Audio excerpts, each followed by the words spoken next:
കുവൈറ്റിൽ കൊല്ലം മതിലിൽ സ്വദേശി സുമേഷ് സുന്ദരംപിള്ളയുടെ മൃതദേഹം കൂടി തിരിച്ചറിഞ്ഞതോടെ മരിച്ച മലയാളികളുടെ എണ്ണം 24 ഉയർന്നു എന്ന വാർത്തയാണ് ഇപ്പോൾ നമുക്ക് ലഭിച്ചുകൊണ്ടിരിക്കുന്നത്. അദ്ദേഹത്തിൻ്റെ മൃതദേഹം തിരിച്ചറിയാൻ കഴിയാൻ പറ്റുന്ന അവസ്ഥയിലായിരുന്നില്ല എന്നാണ് ഞാൻ മനസ്സിലാക്കുന്നത്. അപ്പോൾ മരിച്ച മലയാളികളുടെ എണ്ണം 24. പന്തളത്ത് മുടിയൂർക്കോണം സ്വദേശി ആകാശിൻ്റെ വീട്ടിലും ദുഃഖം തളം കെട്ടി നിൽക്കുകയാണ്. നമ്മുടെ പ്രതിനിധി അജീഷ് ജയകുമാർ ഈ വീട്ടിൽ എത്തിയിട്ടുണ്ട്. അജീഷ്, യഥാർത്ഥത്തിൽ അവിടുത്തെ അവസ്ഥ എന്താണ്? കാരണം ഇന്ന് രാവിലെ ഒരു ആംബുലൻസ് ആ വീട്ടിൻ്റെ നടയിലേക്ക് വന്നിറങ്ങും. അപ്പം ഒരുപക്ഷെ ഈ നാട്ടിനും നാട്ടാർക്കും വീട്ടുകാർക്കും ഒക്കെ വല്ലാത്ത കൊടിയ വേദന സമ്മാനിക്കുന്ന ഒരു നിമിഷമായിരിക്കും അതെന്ന് നമുക്ക് മനസ്സിലാകുന്നു. കാര്യം ഒരുപാട് പ്രതീക്ഷകളുമായി ഗൾഫ് നാട്ടിലേക്ക് പോയതാണ്. കുവൈറ്റിൽ നിന്ന് ഒരു ജീവിതത്തിൻ്റെ രണ്ടറ്റവും കൂട്ടിമുട്ടിക്കാനുള്ള ഒരു അവസ്ഥയുണ്ടാക്കാൻ പോയ പ്രവാസിയാണ് ആംബുലൻസിൽ മടങ്ങുന്നത് എന്ന കാര്യം വല്ലാത്ത വേദനയുണ്ടാക്കും അവരിൽ. പറയൂ. ശരിയാണ് എസ്കെൻ. ഈ ജീവിതത്തിന്റെ ഏറ്റവും ചെറിയ പ്രായത്തിലാണ് ആകാശ് ഈ പത്തനംതിട്ട പന്തളത്ത് നിന്ന് കുവൈറ്റിലേക്ക് ജോലി തേടി പോകുന്നത്. ഇലക്ട്രോണിക്സിൽ ഡിപ്ലോമ കഴിഞ്ഞതിന് ശേഷം കുവൈറ്റിൽ ആ മേഖലയിലല്ലെങ്കിൽ പോലും ഒരു ചെറിയ ജോലി തേടിയാണ് അദ്ദേഹം പോയത്. അതിനുശേഷമാണ് ഇപ്പോൾ 8 വർഷമാകുന്നു. ആകാശ് ഇപ്പം 32 വയസ്സായതേ ഉള്ളൂ, ചെറുപ്പക്കാരനാണ്. അപ്പോൾ ആ കുടുംബത്തിന്റെ രണ്ടറ്റം കൂട്ടിമുട്ടാൻ, കുടുംബം ഒന്ന് 2 കാലിൽ നിൽക്കാൻ എന്നുള്ള ഒരു അവസ്ഥയിലാണ്. 2 കാലിൽ നിർത്താനാണ് അദ്ദേഹം ഈ ചെറുപ്രായത്തിൽ തന്നെ പോയത്.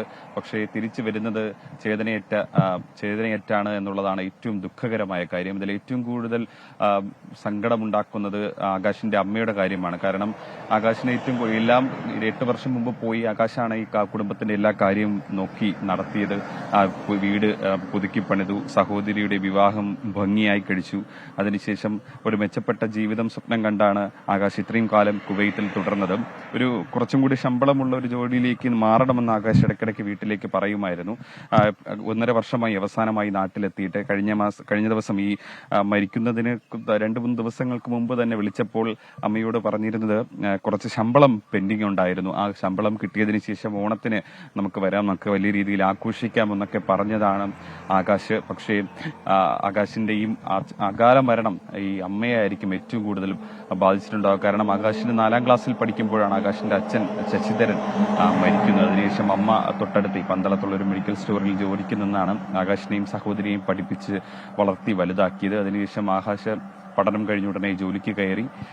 പക്ഷേ ഇപ്പോൾ ഈ ഒരു അവസ്ഥയിലേക്ക് കാര്യങ്ങൾ എത്തി. എന്തായാലും മൃതദേഹം ഏറ്റുവാങ്ങാനായി കുടുംബാംഗങ്ങളും അടുത്ത ബന്ധുക്കളും നെടുമ്പാശ്ശേരി വിമാനത്താവളത്തിലേക്ക് പോയിട്ടുണ്ട്. അതിനുശേഷം ഇവിടെ അടുത്തുള്ള ഒരു ആശുപത്രിയുടെ മോർച്ചറിയിലായിരിക്കും അത് സൂക്ഷിക്കുക. ഈ പൊതുദർശനത്തിന് വേണ്ടിയിട്ടുള്ള ക്രമീകരണങ്ങൾ ഈ വീട്ടിലിപ്പോൾ നടന്നു വരികയാണ്. നാളെയായിരിക്കും ആകാശ് ശശിധരന്റെ സംസ്കാരം ഈ വീട്ടുവളപ്പിനോട് ചേർന്ന് തന്നെ നടക്കുക.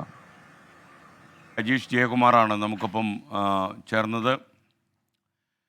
ഇപ്പോൾ കൊച്ചി എയർപോർട്ടിൽ നിന്നുള്ള ഒരു വിവരം, അന്തിമോപചാരം അർപ്പിക്കാനുള്ള എല്ലാ ക്രമീകരണങ്ങളും ഏർപ്പെടുത്തിയെന്ന് എറണാകുളം റേഞ്ച് DIG പുട്ട വിമലാദിത്യ പറഞ്ഞിരിക്കുന്നു. ഇപ്പോൾ കൊച്ചി എയർപോർട്ടിൽ നിന്നുള്ള തത്സമയ ദൃശ്യങ്ങളാണ് പ്രേക്ഷകർ കാണുന്നത്. അല്പനിമിഷങ്ങൾക്കകം കേന്ദ്ര സഹമന്ത്രി സുരേഷ് ഗോപി കൊച്ചി എയർപോർട്ടിൽ മൃതദേഹം സ്വീകരിക്കാനെത്തും.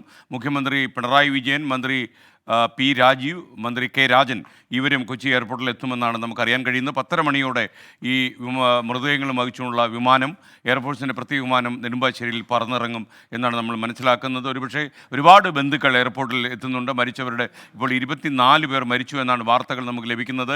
24 മരിച്ച ആൾക്കാരുടെയും അതേപോലെ കർണാടക, തമിഴ്നാട് എന്നീ സംസ്ഥാനങ്ങളിൽ നിന്നുള്ള ആളുകളുടെ ബന്ധുക്കളും ഒക്കെ തന്നെ ഇപ്പോൾ എയർപോർട്ടിൽ എത്തിയിട്ടുണ്ട്. കണ്ണീർ കടലായി ഈ നെടുമ്പാശ്ശേരി മാറും എന്ന കാര്യത്തിൽ സംശയമില്ല. നാട് നെഞ്ചുപൊള്ളി നിൽക്കുന്ന ഒരു വേളയാണ്.